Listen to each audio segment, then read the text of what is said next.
राधे श्याम, ये दो शब्द अटूट प्रेम का हिस्सा माने जाते हैं। भले ही एक दूसरे के कभी हो नहीं सके, लेकिन फिर भी एक दूसरे के साथ ही हमेशा नाम लिया गया।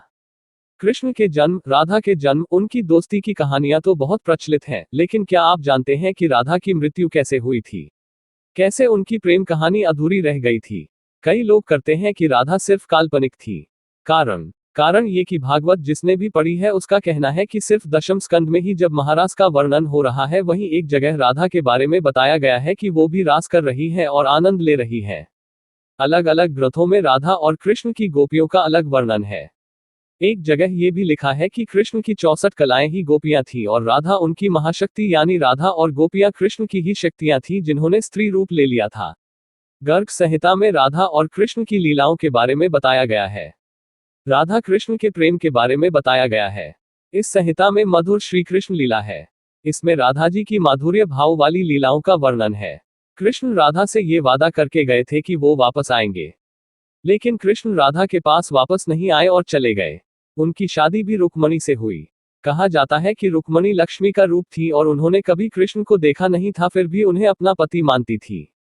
जब रुक्मणी के भाई रुक्मी ने उनकी शादी किसी और से करनी चाही तो रुक्मणी ने कृष्ण को याद किया और कहा कि अगर वो नहीं आएंगे तो वो अपनी जान दे देंगी।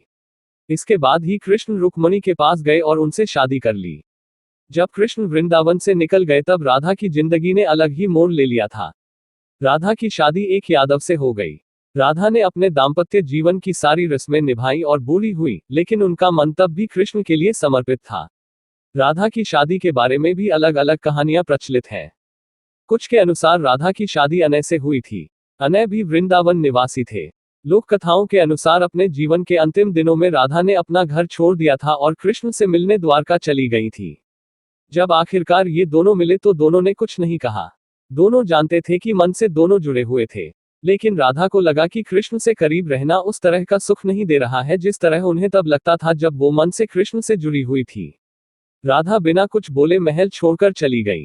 अंतिम क्षणों में कृष्ण ने राधा की अंतिम इच्छा पूरी की, जिसमें उन्होंने राधा को सबसे मधुर बांसुरी की धुन बजाकर सुनाए। इसके बाद ही राधा जी कृष्ण में विलीन हो गई।